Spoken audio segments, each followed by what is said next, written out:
Okay, we'll go ahead and call this meeting to order.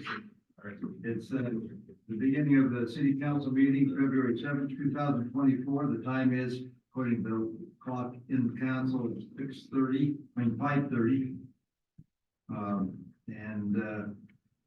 So we call the meeting to order and go to B. On the agenda is adjourned to closed session. I'm ready to accept a motion to adjourn to that closed session.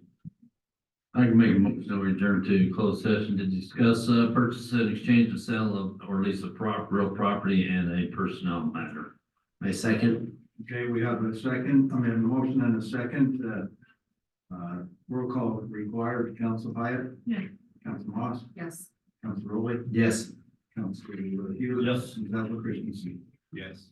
Okay, motion carries. We'll go ahead and adjourn to a closed session. We just did the closed session. The time is 6:15 by the clock in here in the council room. And this is the council meeting for Payson City Council meeting for February 7th, 2024. Council member Brian Hughes has volunteered to open this council meeting with prayer. Our dear gracious eternal Heavenly Father, as we come before you this evening, we're so grateful for the blessings we have to live in this country and to live in Payson. And we're so thankful for the staff that runs the city and for the volunteers and the council and the mayor that have a love and passion for Payson. We're thankful for the rain and snow that we received, and that we can have green gardens and grass next year. And please bless us to be kind to each other and strive for peace and harmony. And we say these things in the name of Jesus Christ. Amen. Amen. Council Moss and Sam Moss volunteered to lead us. Pledge allegiance to the flag of the United States of America, to the republic for which it stands, indivisible, with liberty and justice for all.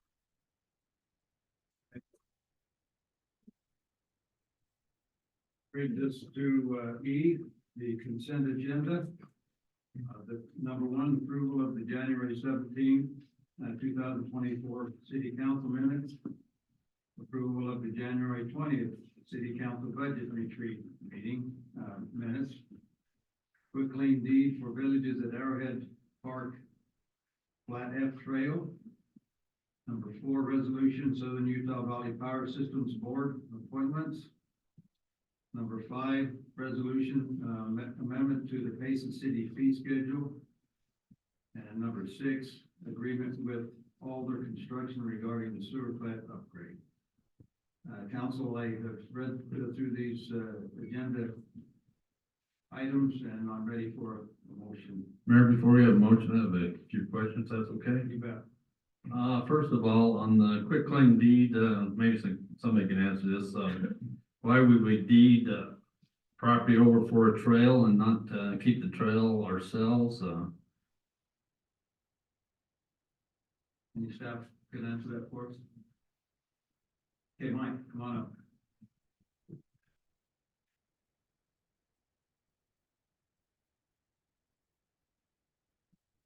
So what's going on here is what was platted in the subdivision is slightly off from what is actually on the ground.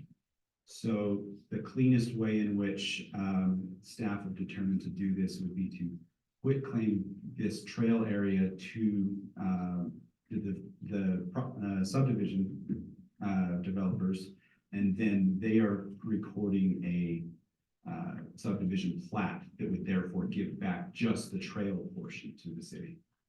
So that when they record, then we'll have a Yes. trail or an easement or something like that. Exactly correct. Okay, great, thank you. The other question I have is on the fee schedule. It says something about the RV park, but what came up in in our thing is amendments through the green fees and everything, and just change it by a few cents. So I'm trying to, And some of that changes cheaper. yeah, some cheaper, and it just changed like 2 cents here, 1 Yeah. cent there, Yeah. and it had nothing to do with the RV park. Yeah, I saw that too, like, one thing went from $20 to $20.01. Right, because there was a change in the sales tax January 1. Tracy wanted it changed just a little bit so that when he assesses the tax on top of that, it'll be whole numbers, just to make it easier for him. So that's just why it was cents. On the RV park, I hope it came out. He wanted just a $5 increase on both the weekend and weekday rates. Yeah, I don't think that was in the packet on the sorry. RV.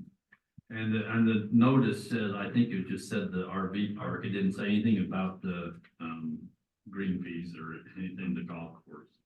Okay. So if we want to pass that, we need to put that in, put that in there.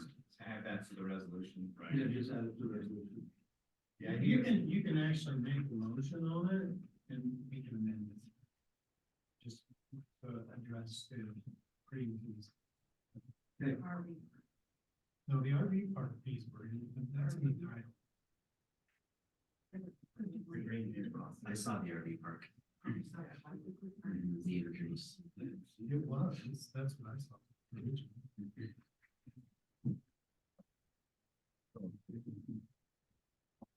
So we, It's in there. Right in the middle of all the golf. It's there. It's there. so just with that amendment, that change and We can amend the title. Yeah, but little changes are just so there's a lot of people that can cash in, and so it's just for, it rounds it to a whole number. Well, that's why it's a little bit different on there. And Brian, you have any more questions? No. I have one question. Travis, could you give us, in a nutshell, an update on the agreement with all their construction regarding the sewer treatment plant, when that can start and what that looks like? So the state finally gave us permission to go ahead and do the award of the contract, so Alder Construction is actually here today, so if you had any questions, they are here, but basically in a nutshell, we had to change the contract so that it could meet all of the federal requirements. We were trying to split that up, but then the state came back and changed that. So we had to do AIS, Davis-Bacon, all that fun stuff, so the cost did go up some, but Alder graciously also dropped some of the contingency, so the overall cost didn't go up as much as it could have, so. But this will now allow us, as soon as you guys, if you approve this, obviously, then we can both sign it and they can start construction immediately. Excellent. Can I ask one thing? Yeah. How many people put a bid in? We didn't do a bid that way, we did a CMGC, so back when we did it, there was, I can't even remember, it was 3 or 4 contractors that put in, and then we chose Alder out of that. Where's all? Where did they come from? Are they from- They're from Utah. council, any other questions about the consent agenda? If not, we'll go ahead and, I'll accept a motion amended as made. I'll make a motion that we approve the consent agenda, just putting in the golf fees with the RV park fees. All right, second? Okay, we have a motion been seconded. May I pause just real quickly to excuse Brett Christensen, Council Christensen. Is he online with us? He's not. Okay, he's a school teacher and had to go to parent teacher conference, so just wanted to make that explanation. Okay, we have a motion and a second, starting, roll call vote, starting with Council Hewitt, Yes. Council Rowley, Yes. Council Moss, Yes. Council Pye. Yes. Thank you. Motion carries. Thank you very much. Moving on to F petitions, citizens, cities that CTC, citizens that care, cities that care, Mayor, you for recognition. Shelby is there, so Carl will be taking. Great, thank you, Mayor. Yeah, come forward. Yeah, for those that don't know, we have what acronym CTC, Communities That Care, and there's a coalition of members from within the community, from community members at large, principals at different schools, hospital staff, nursing staff, and those that are involved that just want to help our community excel. And one way in which they've done that is creating a mayor's recognition award. that the schools nominate. So we're giving awards to positive impact people within our community as well in the youth area. And so from the middle school, Nyla Sid, if you'd come forward, is the nominee. She had several teachers write about her, Miss Cieslik, Mr. Ledesma, Miss Franco, and Miss Miller. And let me read a few of these comments out of their comments. Nyla is very accomplished violinist and leader. She works very hard and builds our orchestra team. She is very deserving of this award. Nyla is a student that makes an impact. Nyla's work is thorough and shows not only that she understands the concept, but more importantly, that she holds herself to a high standard and strives to achieve it. While teaching Nyla, she always displayed high character. She was punctual to class and ready to learn. She was a good leader during group work and worked well with others. It was a joy to teach Nyla last semester. Thank you. Congratulations.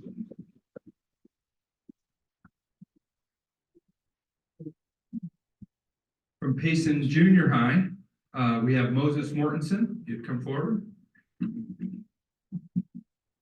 From school leadership, they said, with immense pride and pleasure, as we gather to celebrate an exceptional individual, Moses Mortensen, the recipient of this month's Mayor's Award. Moses embodies the very essence of excellence, serving as a shining example of what makes our junior high school outstanding. Voted on by our dedicated teachers and faculty, Moses has rightfully earned this prestigious honor through his unwavering commitment to both academic and extracurricular pursuits. His teachers have said that beyond his achievements, Moses is known for his friendly demeanor and approachability. His warmth and kindness creates a welcoming atmosphere at Payson Junior High. He uplifts all those around him. Moses is more than just a student. He's an all-around great young man. Okay.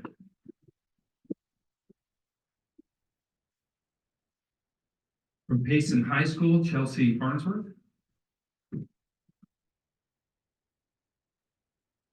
Her teachers have said she has been an outstanding student.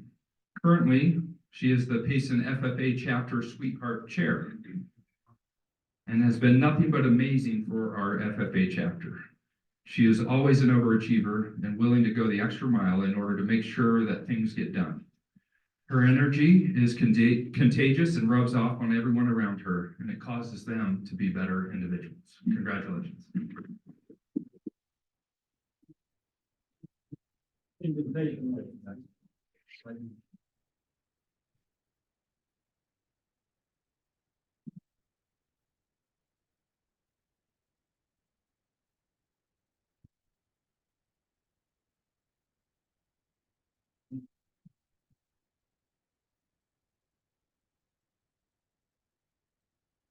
Okay, we ready? We'd like to shake your hand.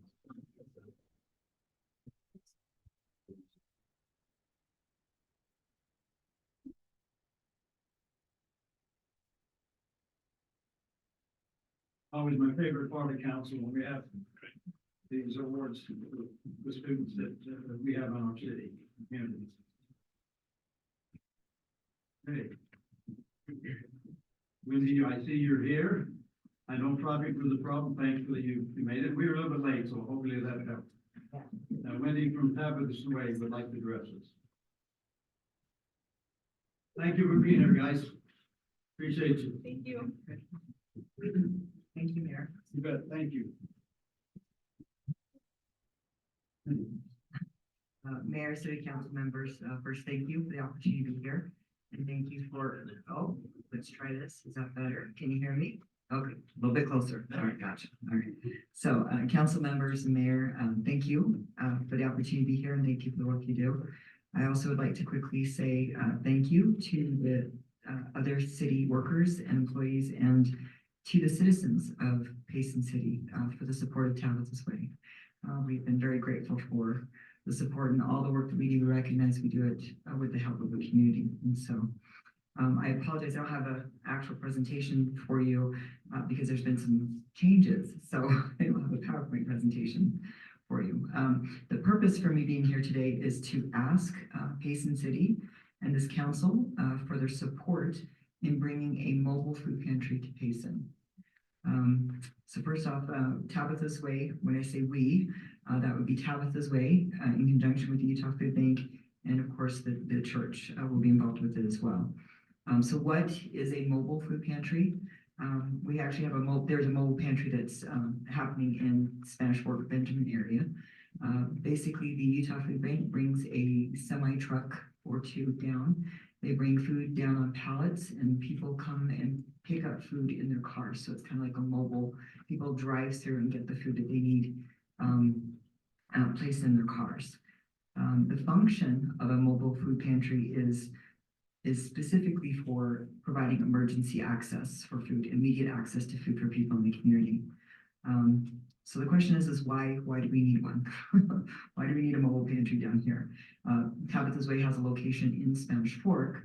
However, with the distance, although it's not much further away, as far as like distance hasn't changed, but traffic patterns have changed. Population has grown in the area. And so with inflation and population growth, and since Agape is no longer here, they closed about 3 years ago, there's not a location here in Payson or a place available for the surrounding communities to get access to food assistance. And for some people, even driving from Payson to Spanish Fork is a challenge. It's a difficulty when you're limited on your resources. Using your gas or time to get to a food pantry is challenging. And so basically, this area has been identified as what would be classified as a food desert, meaning it's too far for some individuals to get to a full-time food pantry to get the food access that they need. So that's the why behind it. Additionally, we estimate currently with a population in Payson and Santaquin that there would be over 7,500 individuals that would need access to this mobile food pantry that are currently food insecure in the community. If we add in some of the surrounding areas, it's closer to over 8,200 individuals that are needing food assistance. To kind of give you an idea, Tabitha's Way served over 63,000 individuals. Some of those repeat individuals, but 63,000 times we had individuals that we provided food through our food pantry. So our client shoppers into our food pantry. So that's quite a bit. And that was a jump from around 45,000 the year prior. So from 2022 to 2023, we went from around 45 to 60 some thousand individuals. So the need continues to grow. And so it's in our heart to provide a solution. This mobile pantry is a temporary solution. We say that because it is, again, immediate access, but it doesn't operate as a full-time food pantry.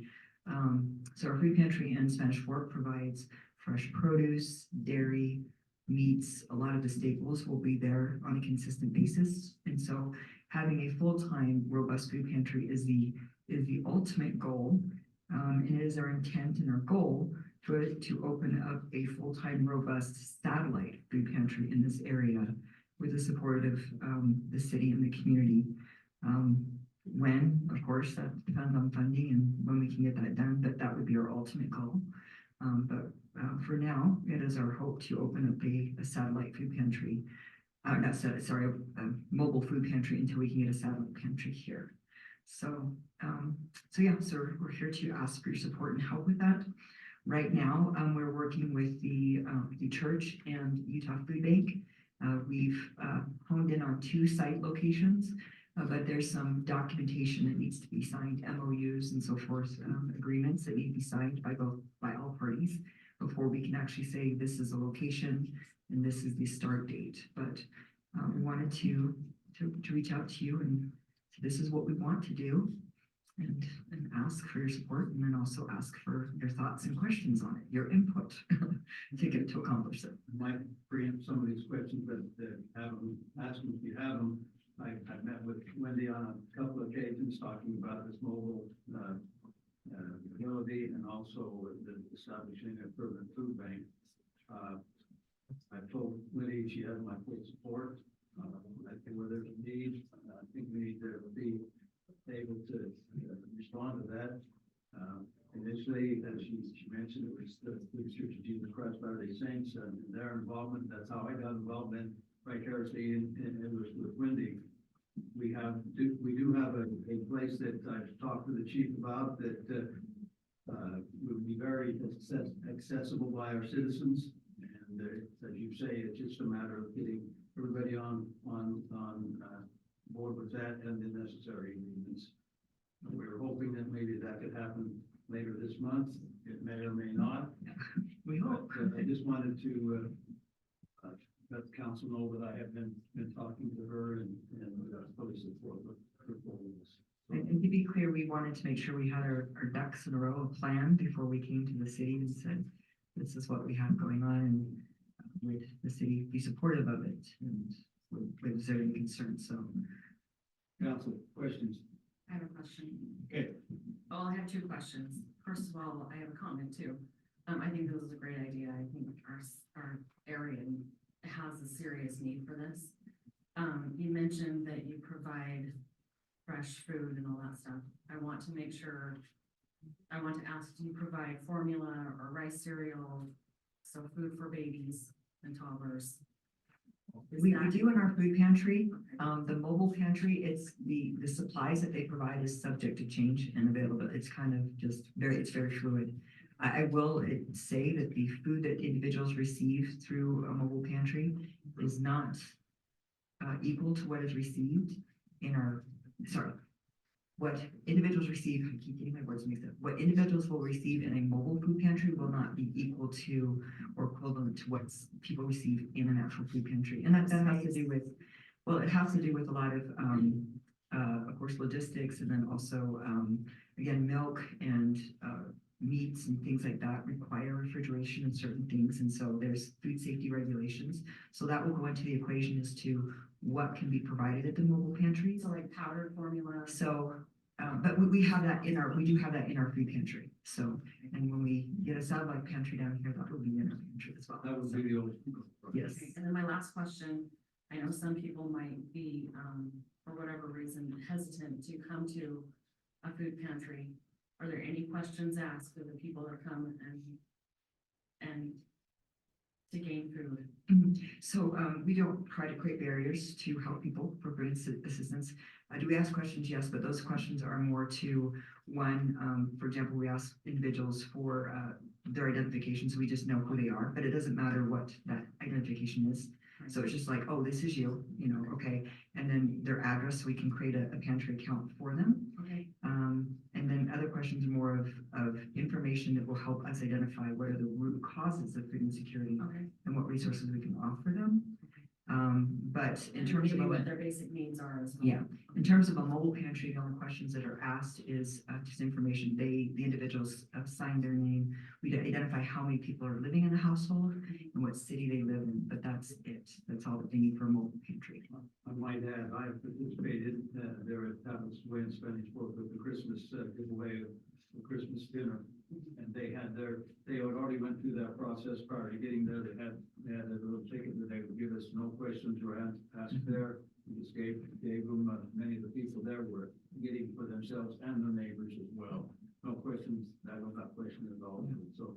Well, the Christmas dinner, the Christmas dinners we actually work with the school districts, and they identify those families that are in need. And yes, there were several individuals that were there picking up for a neighbor or somebody else. It was really wonderful that neighbors would do that for each other. I just don't want people to be hesitant to go. Me either. It's a great question. You need it, Yeah. go. Yeah, it's no judgment, and really, helping dispel the myth of who needs a food pantry. It's not individuals who want to be there. It's people who are like you and me that are just going on a tough time, having a tough time and need some help. So our average client visits our pantries 3 to 5 times, which is less than 3 months.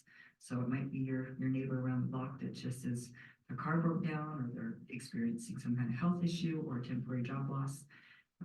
But they're people just like you and me. Question. Wendy, thank you for being here. I wholeheartily support your organization. I've had a chance to partner with you through various callings I've held in the Church of Jesus Christ Latter-day Saints, and we rely heavily on Tabitha's Way to help families with those short-term needs of food. So thank you. We live in the greatest country in the world, And we need to increase our ability to make sure that no one is hungry. And so this is a wonderful idea. I love the idea of mobile. You mentioned it's drive-through. That will create some, some anonymity because they can just show up in the car and none of their neighbors see them or anybody. It dissolves some of those barriers and embarrassment. So I love that. A few questions. Would the truck go to the same location every time, and how often would it be in Payson? Great question. So it will be the same day of the week. Right now, we're planning on Friday mornings, Okay. and it will be twice a month. So 2 Fridays a month, Mhm. it would be there for how long? What we're seeing in the Benjamin area is typically they start earlier in the morning. I think we're planning on starting around 7:30ish. And I'm thinking we'll probably wrap up, depending on how many cars will be able to Yeah. come through, somewhere around 11, 12 at the latest. So, but again, it will really depend on the number of families that show up. Right now at the Benjamin area, they have as many as 500 families showing up at a time. And so if that happens, we'll be there. We'll be there to make sure we can get food to as many people as we can, for as many as we can. And the earlier the better, because if some of these families work and they had to choose between going to work or going to pick up food, I hope we could do it before they could Yeah. head off to work. Yeah. Excellent. That's all I have. Thank you, Mindy. Thank you. Yeah, thanks. I'm very supportive of this, but a couple of questions. One is, so it's only twice a month. How do you get the word out in this Payson Santa Quin area that this is gonna happen and so people are aware of it? Yeah, so we'll do a lot of social media, but also one of the things that we're doing is we're identifying individuals who are right now currently driving to the mobile pantry in Benjamin area and let them know it is going to be, there'll be a location here. But then in addition to social media, we'll have some signs. We'll also probably work with our network of other agencies. So it's like, for example, WIC. We work with a lot of individuals from the church and letting them know that way, working with the teachers in the school districts. So with all of the different agencies that we currently network with, we're going to broadcast and let people know this is here and that you can come and get the assistance that you need. And this would be easy, right? We send this out to the state presidents in the area and they can disseminate this information. And if it's consistent, it'd be easy to remember and send people there. Yeah. In addition to that, we have a mayor's innovate council, and that will be up. The other question I have is, and I was impressed that they only come like 3 to 5 times. I thought that was great. But one that people that come a lot, you said there's some programs to help them, because I think the idea is to help them so they don't have to be relying upon this. So what kind of programs are there out there for long-term users to help them move forward? Great question. So first off, again, going back to the individuals that are coming on, probably the best way I can articulate this is with some stories. So, I had a young woman who came to our food pantry. She was a single mother. Her husband had gotten into drugs and was incarcerated. And so she got divorced and became a single mother. She came to our food pantry for a little over a year. And one day she walked in and said, Wendy, she handed me this little envelope and she said, I opened it up and it was an invitation to her graduation for nursing school. And she said, I couldn't be a full-time mom, work full-time, and go to school full-time. Coming to this food pantry allowed me to get my family in a better situation by going to school. And I was so honored to be a part of that. I mean, we have hundreds of stories like that. A gentleman who was a truck driver by trade was involved in an accident that had a fatality. And so he couldn't drive a truck anymore. So we referred him over to another agency that specifically works with helping people identify another career path. Within 3 months, he had a different job and was off and on his way. So our goal is to be that stopgap for individuals, and it's different for different people. Sometimes it's a year, sometimes it's 3 months. I had a gentleman come in, he was a single father and said, Wendy, I've been living paycheck to paycheck, but I've got a better job. I can finally save money, but I've got a 2-week lag in my paycheck. Can you help me out for 2 weeks? You betcha. He came once, never said no. Fantastic. So it's really, we work with other agencies, whether that's workforce services, with LDS employment, with Turning Point UVU. The good thing is we're blessed with many nonprofit organizations or even NGOs, government organizations that are here in Utah County that offer resources for individuals. It's a matter of aligning those individuals with those resources. And so, and finding the right resource that will help those individuals. And so We're dealing with people, so different, some people need more than one resource, maybe they need multiple. So it just kind of depends on the individual. We have actually been working, we partner with Community Action, and we brought in a caseworker who will help identify those individuals who maybe have more long-term needs and help get them the resources they need so they can get on that path to recovery. So our goal is, of course, is to help individuals recover from food insecurity as fast as possible and then build resiliency so that they don't get stuck in that pattern. Thank you. Wendy, correct me if I'm wrong, part of the thing that you're wanting to do with the Church of Jesus Christ Latter-day Saints and the animal use is to, their self-reliance, the program that the church has, and want to work together to help people be able. Yeah, they are one of the resources that we would use. The MOU is more specific to the use of the space and the property. But yes, we are working close with the LDS Church, Church of Jesus Christ of Latter-day Saints, and many other agencies that help individuals in the county. Sure. Excellent.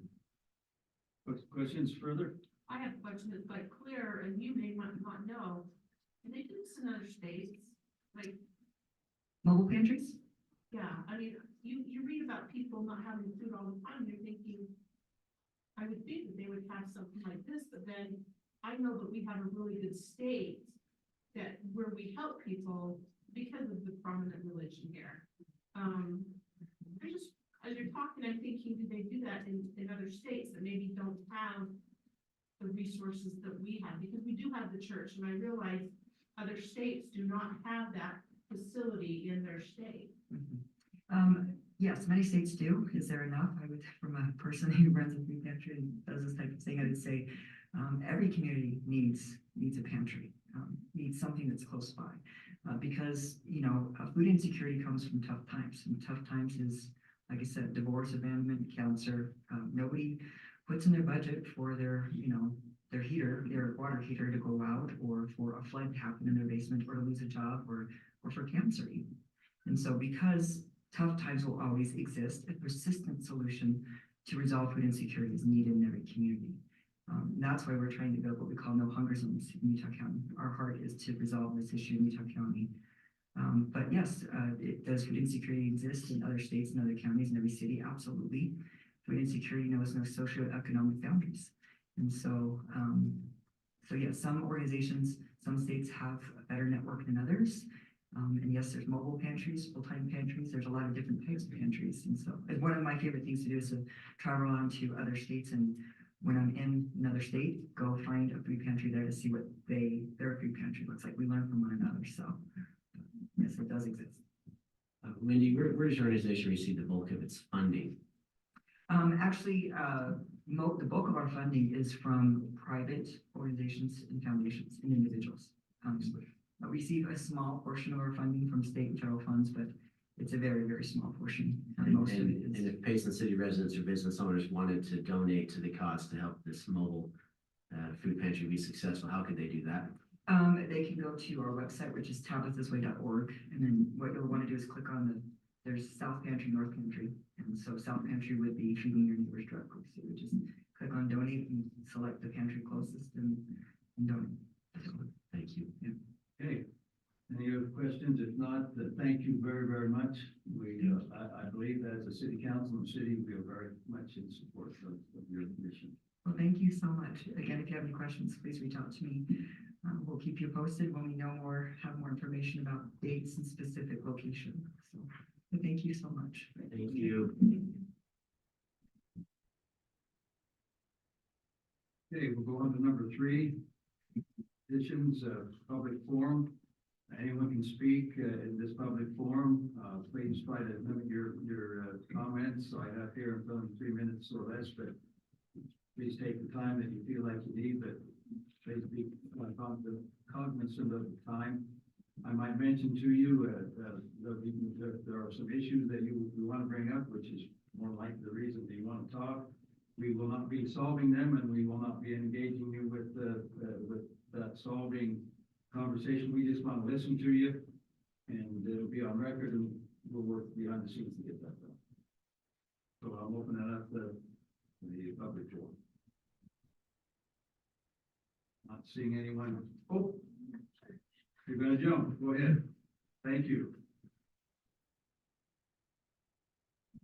Ogden. This is my neighborhood here. I live just a block or two away. I have just three things I wanted to mention. So I noticed a lot of dogs roaming around. I know it's always been an issue, but I want to brainstorm ways to reduce that animal homelessness issue because the shelter is full. You know, it's been full for a while and they're always needing more food for the pets. So that's just one idea that I think we can think about. Another thing is the issue of having goats on smaller lots, which was once brought up, I believe, 1 or 2 years ago. I support that. And one more thing, I believe it was Lauren Bishop a couple months ago mentioned that intersection where there was the bad road on 700 West and 100 South. I believe there's a very similar bad one at 200 South on 700 West. So I just noticed that a couple weeks ago, a very deep, full pond in the road. So just wanted to mention that. Thank you very much for all you're doing. Thank you, Sarah. Anyone else? Well, they would welcome you to come up and talk to us.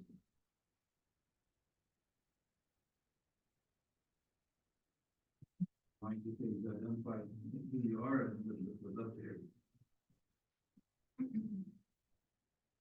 I'm Dr. Grace McDowell. I'm a licensed clinical psychologist and a neuropsychologist. And during the campaign, I was very supportive of using the new acquisition of the elementary school, some of that room, for a youth drop-in center. And I'd like to bring that back to your attention, that I'd like to pursue that idea. One more, what kind of center? A youth drop-in center. Okay. So that we have a place for those kids that come from dual income families that don't have parents at home and that can get the kind of support they need so that they're not marginalized. So I just wanted to bring that back up, and I'd love to have a conversation with council members about that outside of this meeting. Okay, thank you. Thank you.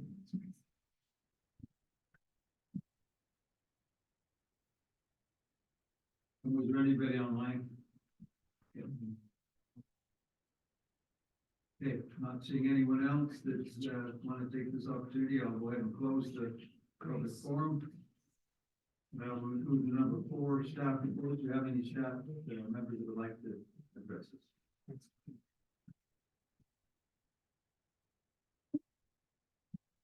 Council, just wanted to give an update and let you know our situation with our park grants and committee.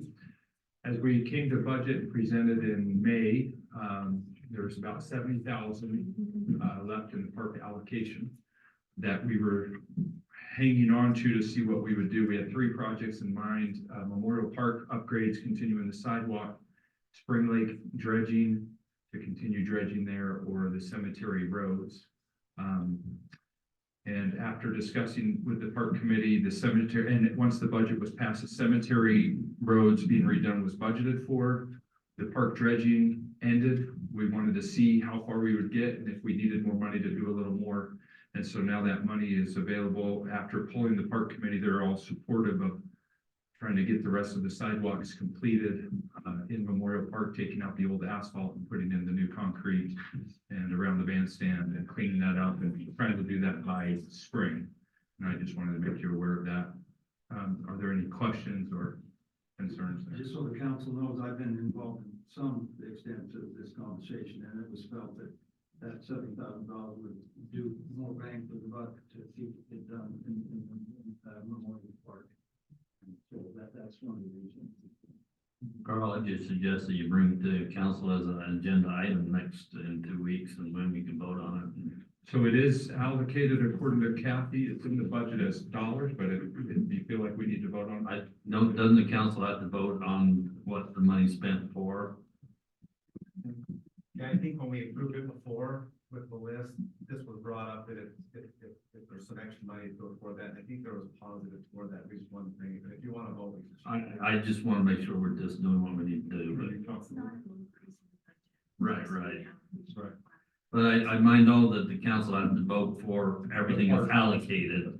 Yeah. All the projects. I just want to make sure we're So okay. these were discussed and it's allocated. We just didn't place it for specifically, but if you want to bring it. Well, I don't, you know, it's up to what you think is right, so. Jason Do we feels need to- comfortable. Like, I don't feel like, I don't think like we for do. something we had already agreed about with this last year, so I don't see that we need to bring that. Okay. Okay, pretty simple. We'll start moving forward, so hopefully we can get it done, mid-March to end of April, or middle April. So. Be ready for the park to be used in the spring, so.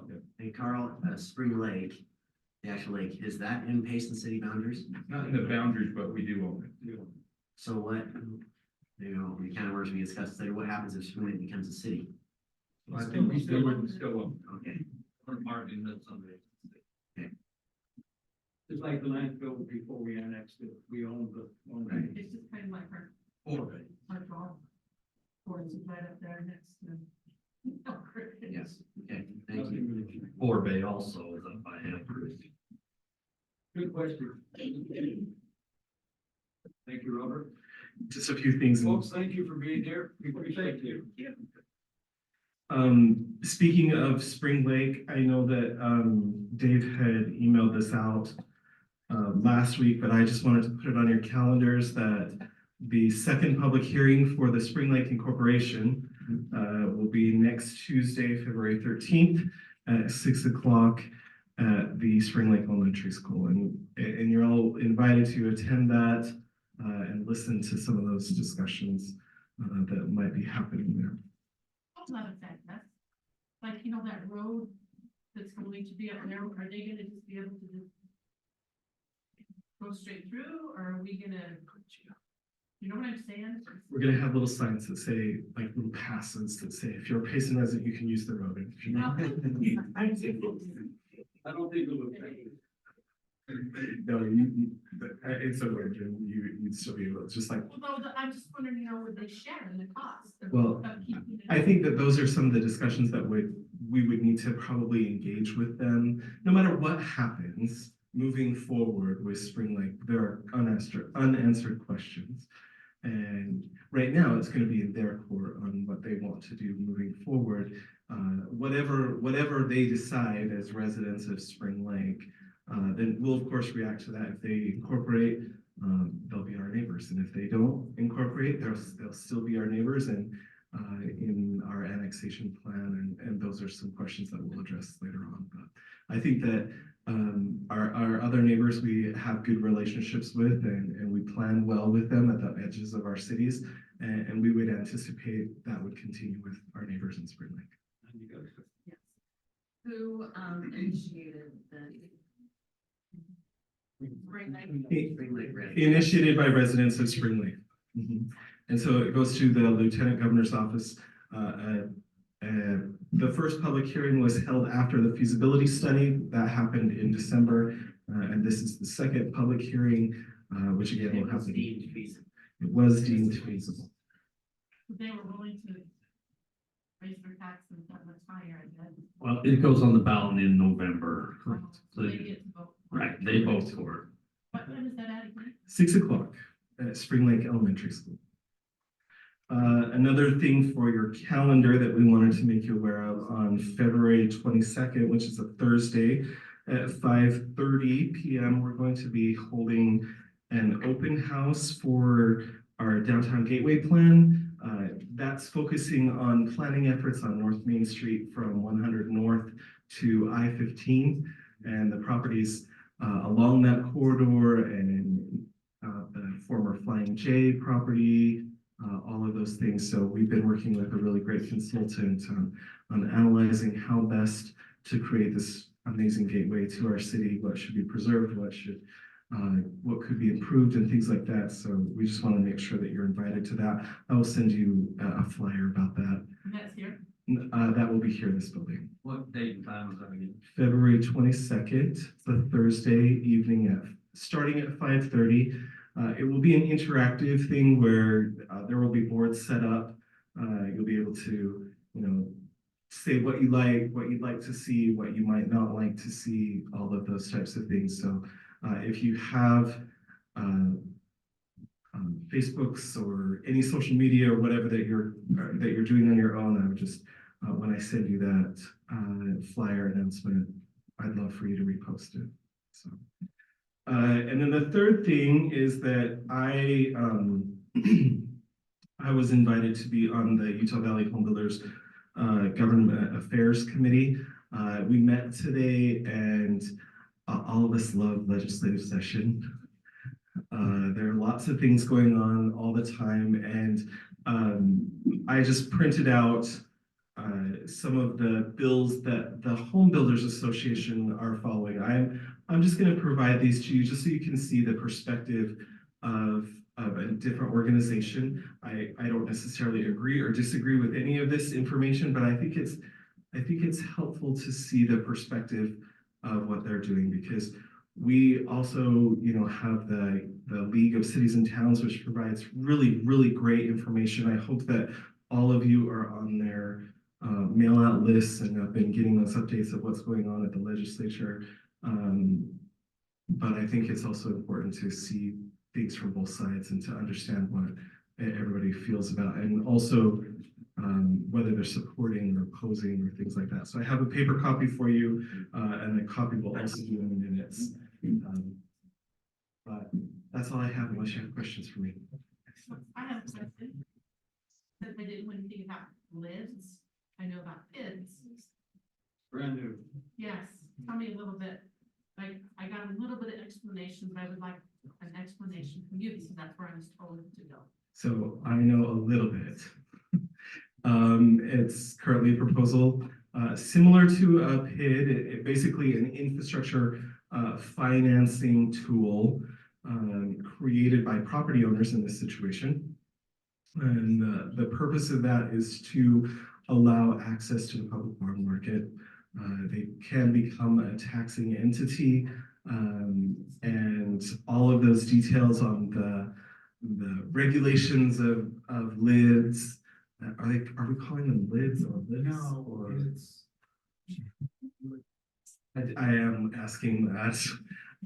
Essentially, it's an infrastructure financing district that provides a way for property owners to access funding to overcome the incredible infrastructure costs that we have. Isn't the biggest difference in it that has to be paid off, where the PID goes for a long period of time? This has to be paid off. So one of the large differences is that there's an assessment on each. Say there's a subdivision of a lid is created for a subdivision of 100 lots, and they need X amount of dollars to put in the infrastructure. The way that the law is currently written, so far as I know, if it hasn't changed today, the assessment is divided by each of those lots, so in this case 100, and that assessment would be paid. Currently it's written prior to certificate of occupancy. From me as the Development Services Director point of view, that is very concerning because there are certain requirements that allow a certificate of occupancy. Those customarily deal with health, welfare, and safety. And so at this point, it would be, I have some concerns about holding up a C of O because a certain assessment hasn't been paid that we were not responsible for. And so I think that there are still things to be worked out, but that's about the extent of my knowledge of that. My wonderful colleague is behind me that's going to fill in the blanks. Do that. The league has gotten a vote against it. So in the LPC meetings, so my understanding is they will do their best to try to get that either moved up, because there's been some suggestion maybe to move it up to building permit. But essentially what these would be is it opens up them to get into the public bond market, Which is cheaper than trying. which to is do all- cheaper. So right now developers have just private banks or equity firms, and that's it. So they pay a higher rate to get into the construction of them. So that's why this is being tossed around the legislature. It sounds like something is going to pass. It's just a matter of what that looks like in the end. Last year it got pretty close, and then it got killed right at the end because there was more study that needed to be done. The other thing, we have two members on the council, the mayor, and I think Brian is the other one, that, the league will send out action, what's called action alerts. There was one sent out today, and I don't know if either one of you guys got them. We gotta get that fixed.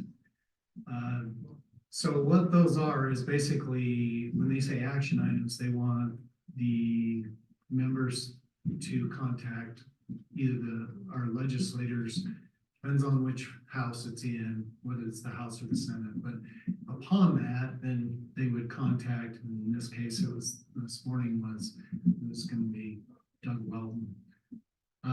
It had to do with attorney's fees and consequential damages if the city decided didn't agree with the ombudsman's office ruling on something, and so we were gonna take it. If we took it to court and we lost in court, we could be assessed consequential damages. I know the City Attorneys League is against it as well. So is the League of Cities and Towns. So, Because of the way it's written right now. yeah, because of the way it's written. Like I said, as far as the lids, or I don't want to say it's lids anymore. I think the name changed again. But that one is going, it looks like it'll go through. It's just a matter of how many changes. And the biggest change is where we are gonna make them pay it off.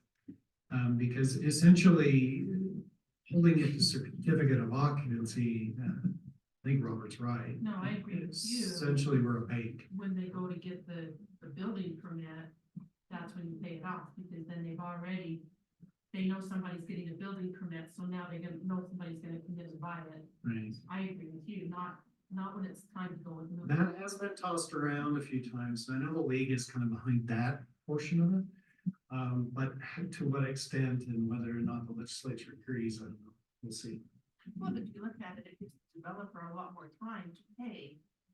They're not paying, waiting for something. They can pay that when they know they're gonna have that person building that house. To me, that's.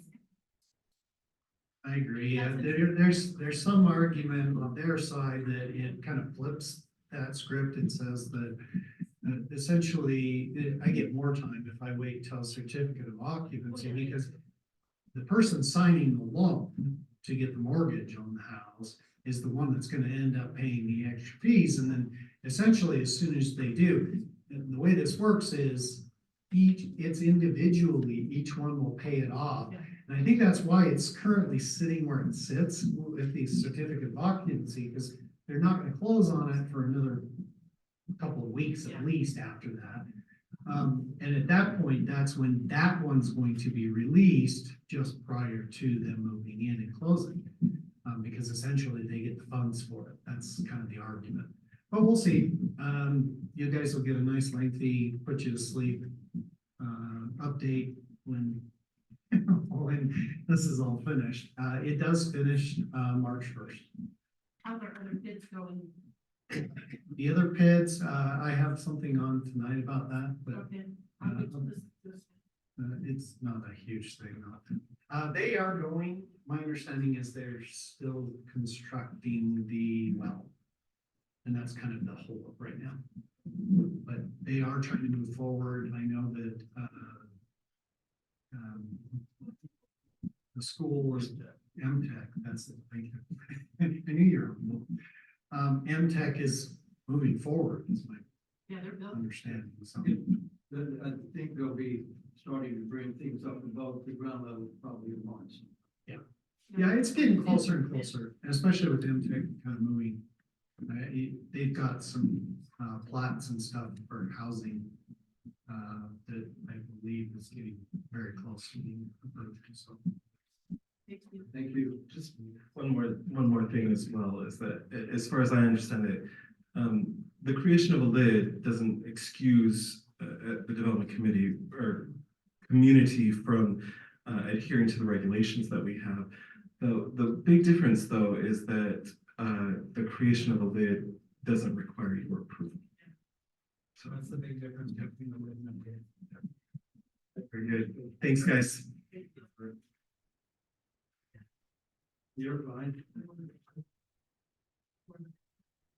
Good, that's what we're here for. Okay, going on to action item G, number one, resolution, real estate purchase. Oh, yes, council. Sorry, I missed. Starting with, I'd already put a second. No, see, I already asked the question. Okay, then we'll move on to. Thank you, staff. Yeah. Go ahead. So I had the opportunity since the last meeting to meet with Donna from the library, and I see that she's online. Hi, Donna. I went to meet with her and was given a tour of the library, and they've done an amazing job with an old building. And I just want to commend them for what they've done with that. And then I also went to the board meeting, where we learned some really neat stuff. So at the Onion Days book sale, they made over $3,000, which was great. They're gearing up for the library month. They're getting 2 more self-check kiosks, which is great. So that will bring them up to 4. They're getting new security cameras. And they're talking about acquiring funding for a story walk around Spring Lake. And I think that sounds really fun. And then I'd like to bring up getting a feasibility study done for a new library. Just It needs to be on our agenda. it needs to be on our agenda, so that's what we'll be talking about. I also had the honor to meet with Tammy of the Senior Citizen Center, who I think is now retired or student retired. But she gave me a tour of the Senior Citizen Center facilities, and that's great, and they do wonderful work, and it's like a family there, and they have a million puzzles and books, and they have an art center and a wood shop, and it's a great resource for our senior citizens in our community. And also I met with Jim and the Chamber of Commerce and went to their retreat, and they're doing great. I encourage our local businesses to join the Chamber of Commerce. There are a lot of resources that they can access through the Chamber of Commerce, and also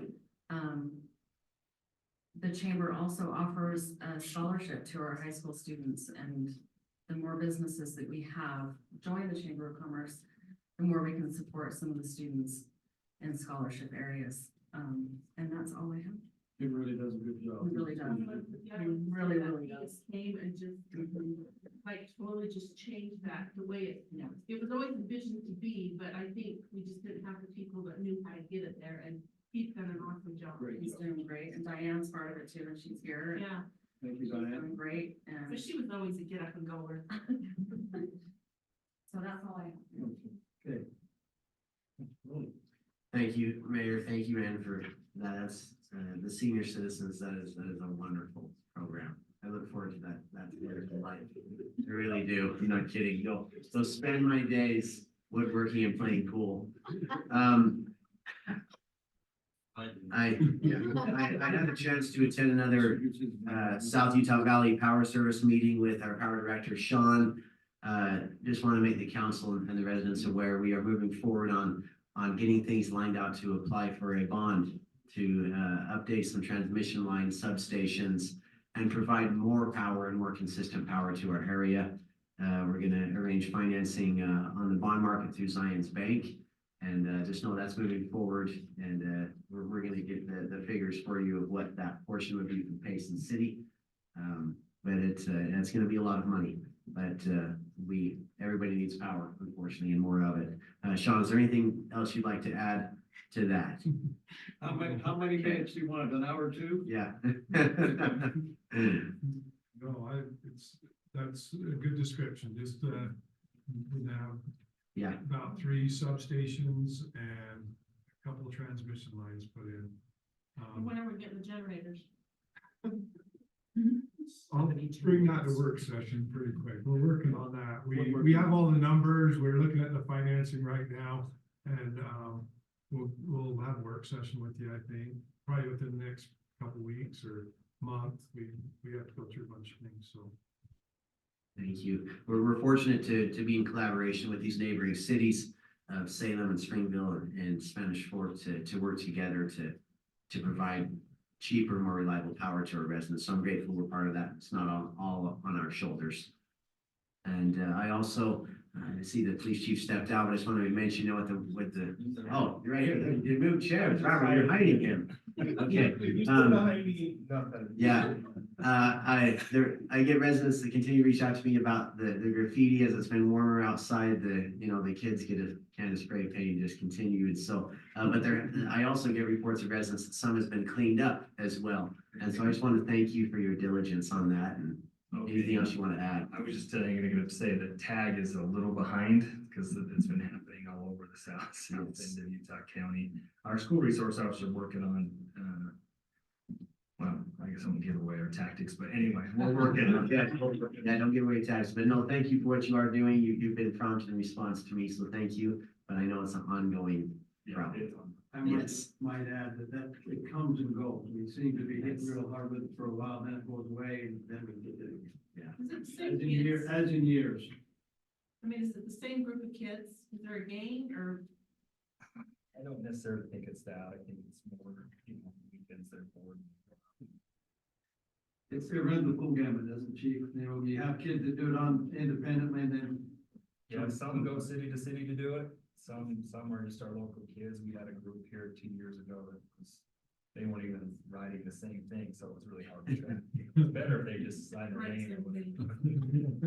It's very hard to track. Yeah, tag your own street here. But Chief, thank you for all of your work on that. I know it's a moving target, so thank you. That's all I have. Well, I thank the chief as well, and his officers, and thank you, Sean, and for your work for the issues that we have to do with. Thanks for the opportunity. Brian. Yeah, so, I missed the last few, meetings, so I never had a chance to thank Linda, Bob, and Kurt for their service, so I just wanted to personally thank them and be able to serve with them when I was on the council, so. And Councilwoman Moss, about the library, the Payson is working right now on a survey. And we did a survey about a year ago, and it had some of the main things for capital expenditures, and one of those that people are interested in is the library. And so this next survey, we're gonna dive a little bit deeper in like 5 different capital expenditures, and library is one of those. And some of the questions are, do you feel like we need a new library? Do you feel like is a good use of tax fund or funds from the city, and would you be inclined to have tax increase?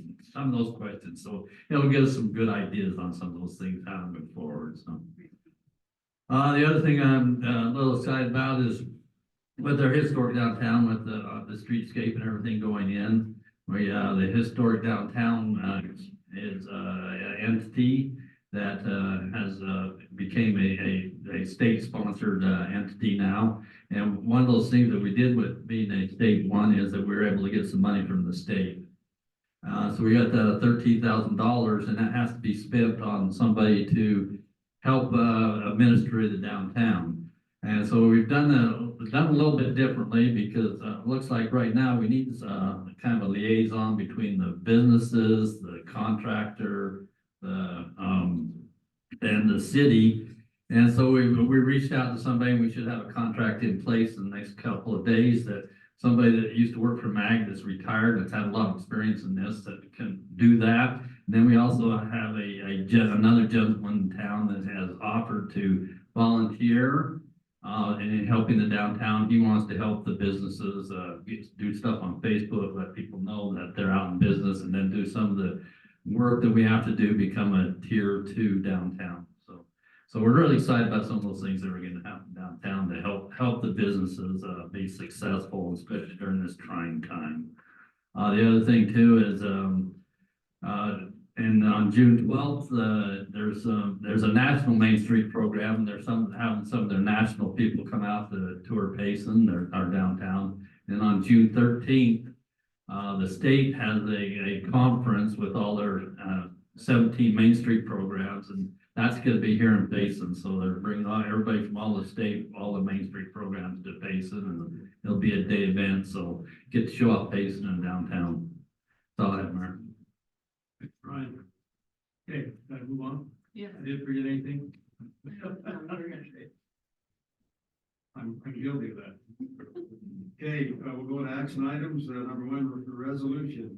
Real estate purchase contract with Brokers Investments LC for property located at approximately 37 West 100. Dave?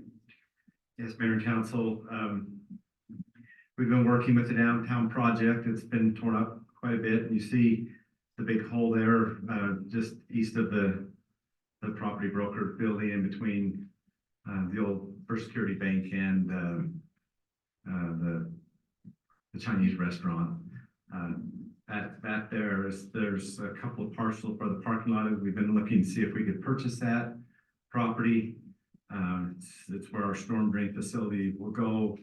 We've got a proposed agreement with in your packet or to consider to purchase the 0.37 acres of property for additional parking for downtown.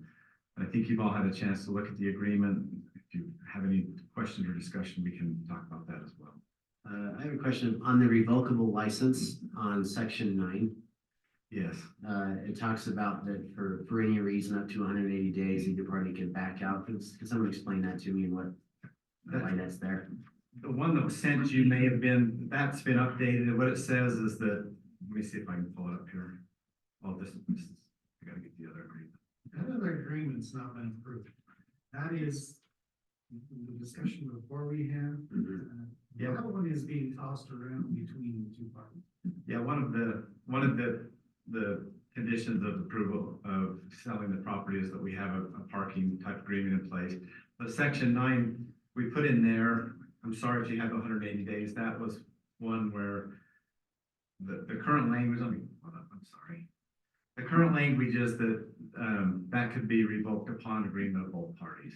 So that has to be a mutual agreement. Canceled by Yeah, one or just, the other. right, it's just not 180, it has to be both. I just wanted to clarify. Let's make sure the language in that clarifies that it is mutual. This contract that you have before you has nothing to do with, I mean, that parking agreement will become an addendum to this, but it is not part of this.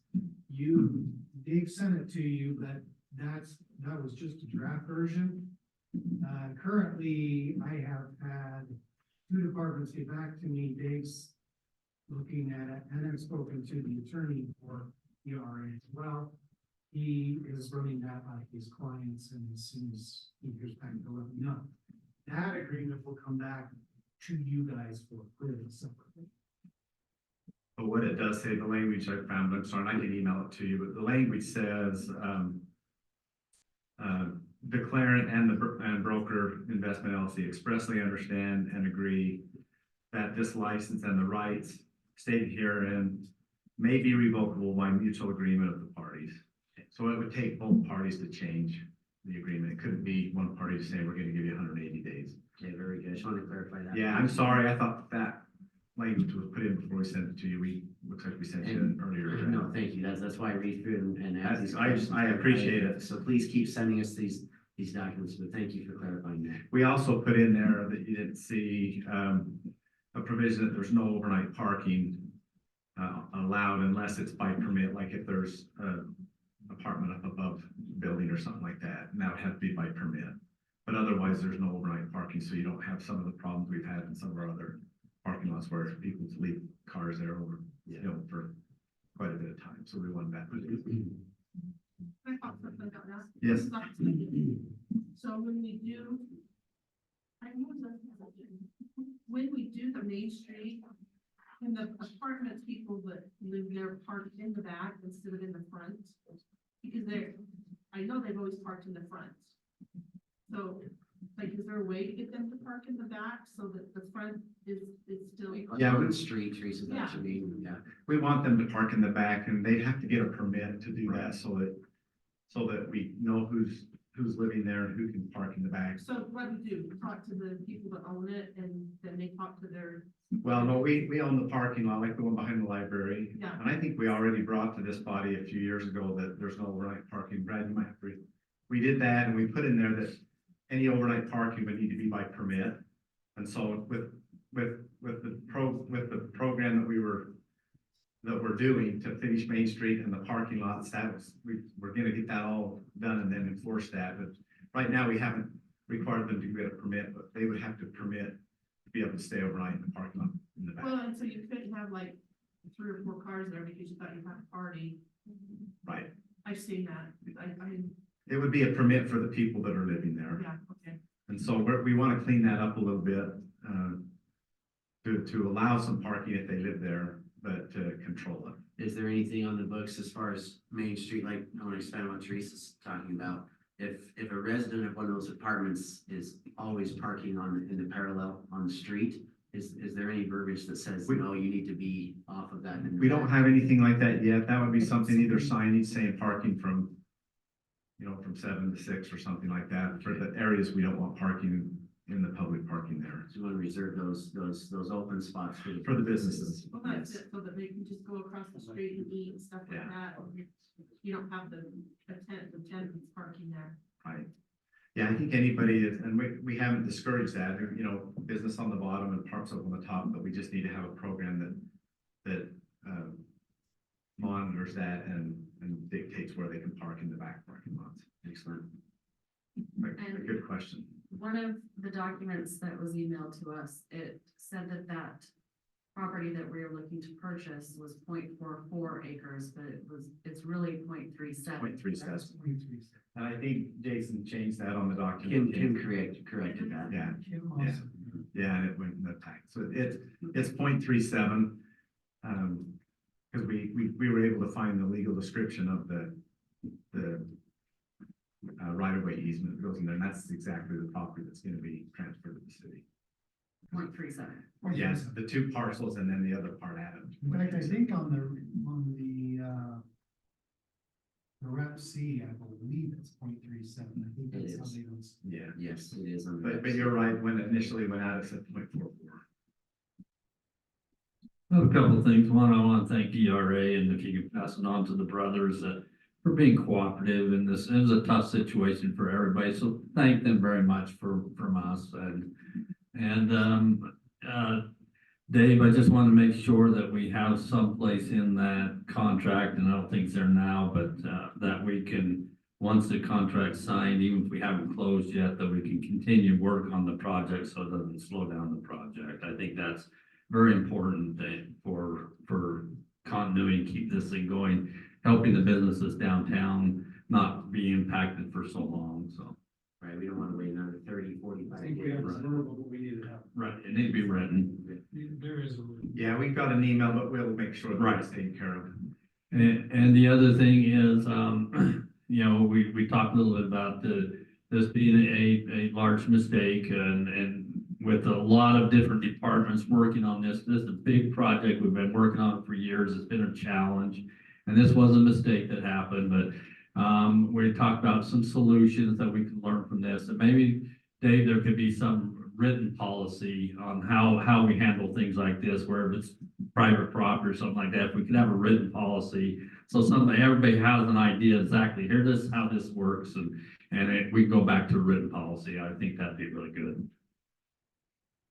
Yeah, we can do that. Sounds good. Okay, unless there's no other questions, I'm ready for a motion. Mayor, I make a motion that we approve the purchase contract with Brokers Investments LC for the property located approximately 37 West, 100 North for Payson City to purchase approximately 0.37 of the parking lot acreage and move forward with that purchase. Okay, second, I second. Do you want to put in there that we can move forward on the project as soon as it's signed? Yeah, also that it's the approval of this Rep C is contingent on us being able to expedite and continue construction on that parking lot through the contract period. I'll second that. okay, we have a motion that's been seconded, roll call vote starting with Council Hewlett, Yes. Council Rowley, Yes. Council Moss, No. Council Hyatt. Yes. Okay, motion carries. Thank you. Thank you. Okay, we'll go on to number 2. Resolution, appointment to the Board of Trustees of Red Ridge Public Infrastructure District Number 1 and Red Ridge Public Infrastructure District Number 2. Jason?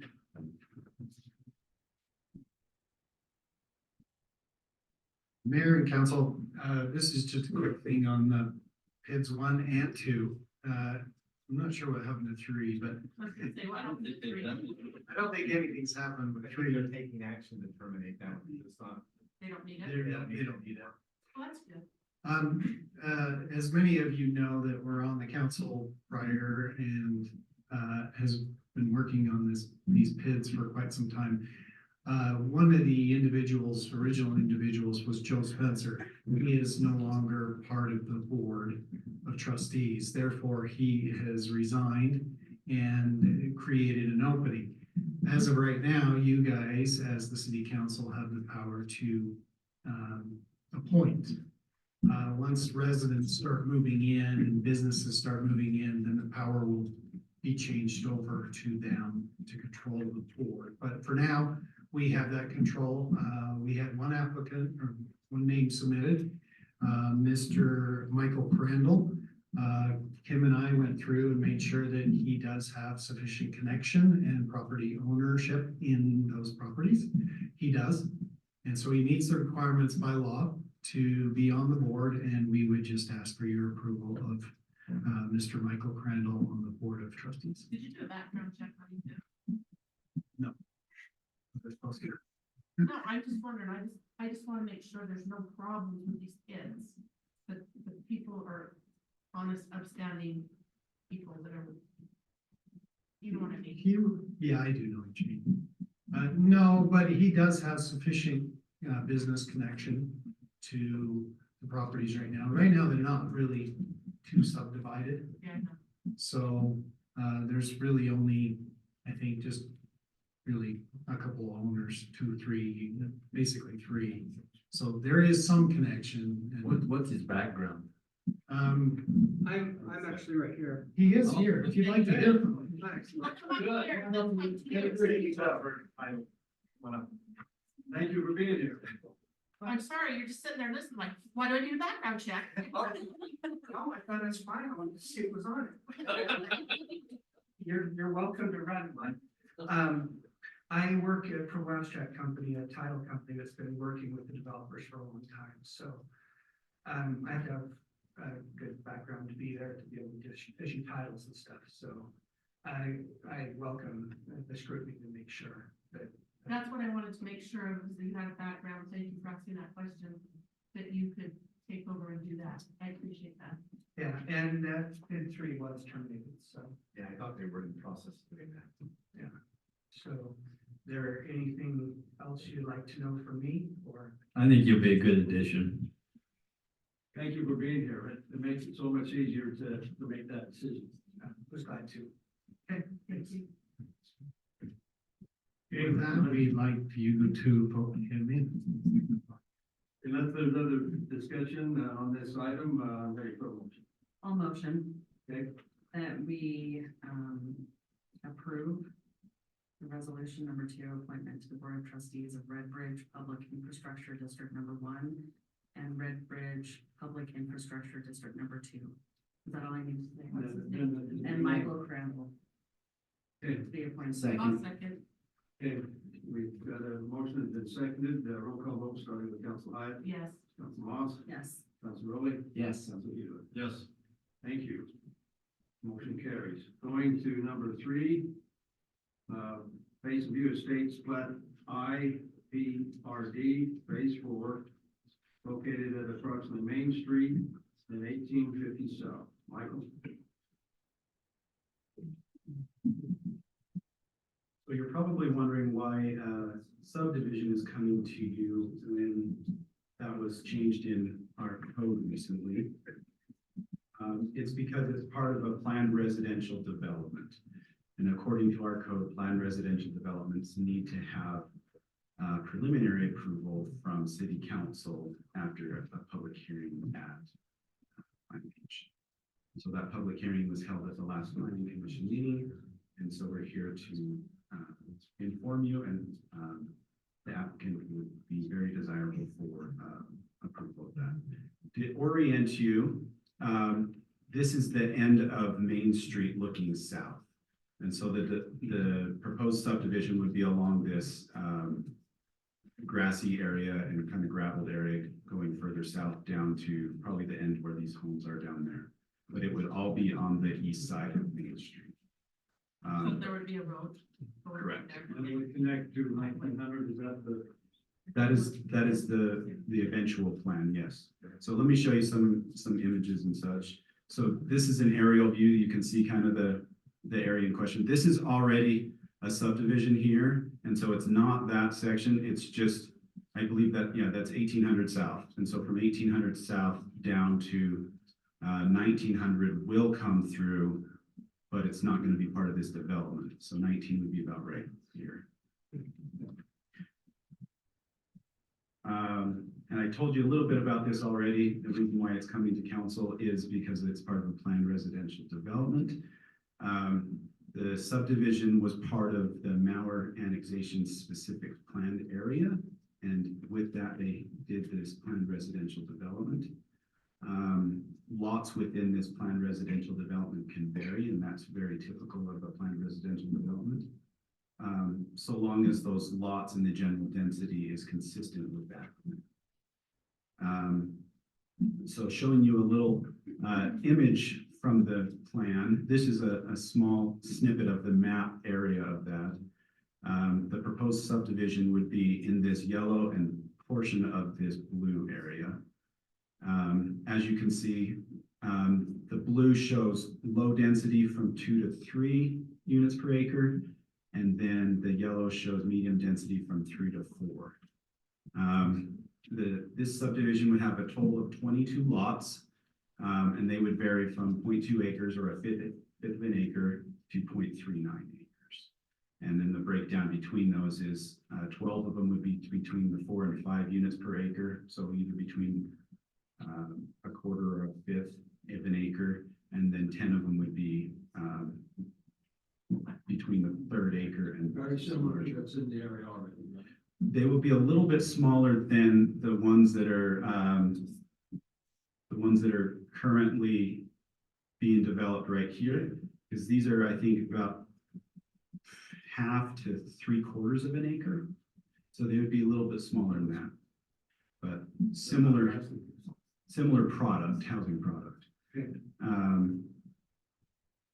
So this is a copy of the layout of what the subdivision plat would look like. So you can see the larger lots there. These are all in the range of a 1/3 acre or larger. And then this here is Main Street right there. And the canals on.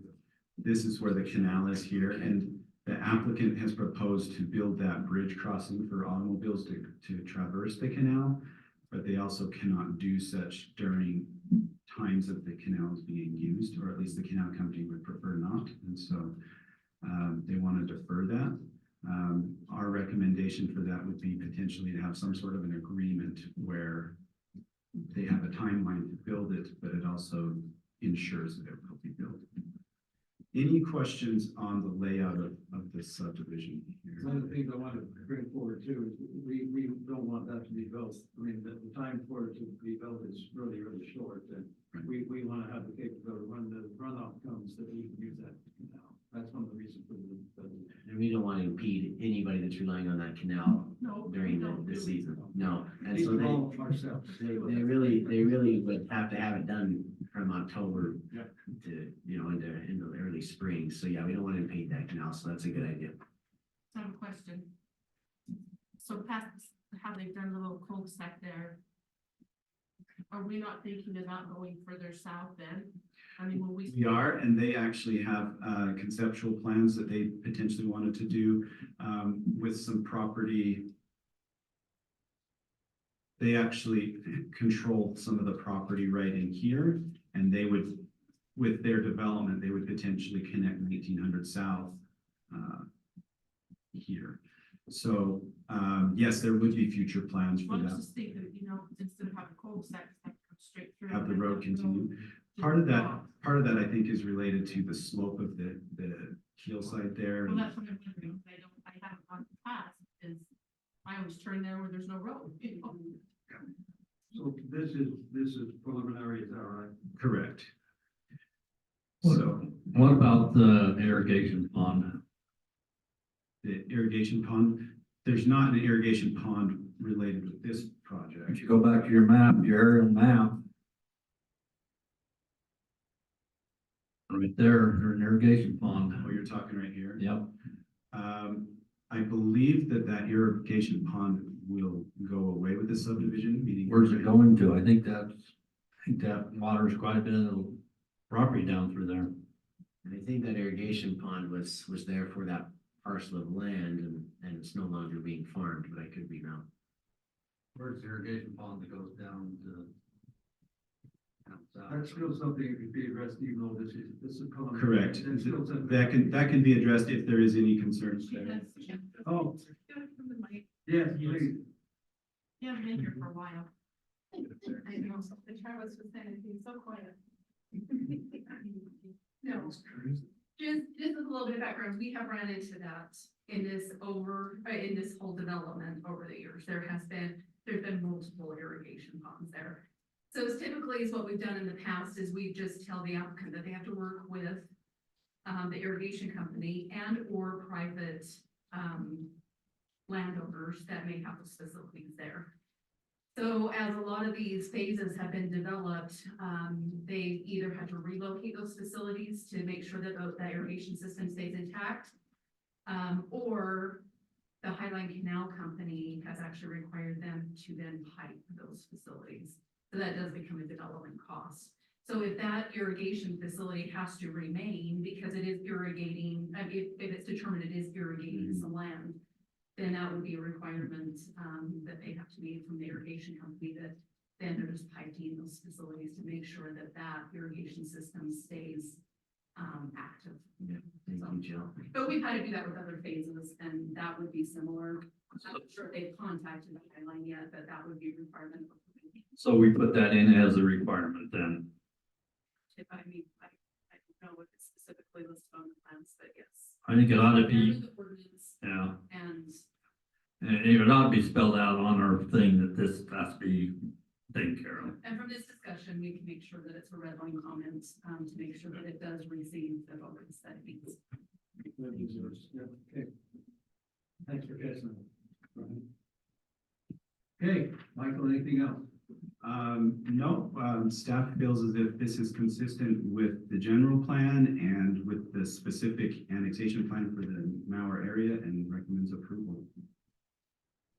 I'm still wondering, is it not possible for that road to keep going straight? So the cul-de-sac, this is going north right here.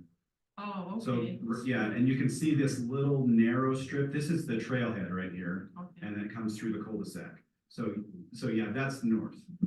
So Okay, well, I was- this is Main Street going south right here. And so, yes, there would be additional development as it happens down there. We'd create whatever connectivity is necessary there. I'm excited to see bigger lots, coming, that's exciting to me. Has this developer entered into a development agreement? No, not at this time. Okay. Okay, any other questions? If not, I'm ready for a motion. I'll make a motion that we approve the Payson View Estates Plat 1, PRD Phase 4, located approximately Main Street and 1850 South. And this is just preliminary, right? This is preliminary plan, but final, as the code now is written, will not come back here. Okay, but we're just approving preliminary. Correct. Okay, so I put preliminary in that. Is there a second? I second. Okay, we have a motion and a second. Roll call. Roll call vote. Council Hewitt, Yes. Council Rowley, Yes. Council Moss, Yes. Council Hyatt. Yes, Thank you. Motion carries. Only one other motion to do. I move that we adjourn. All second. All in favor? Yes. Yes. Thank you.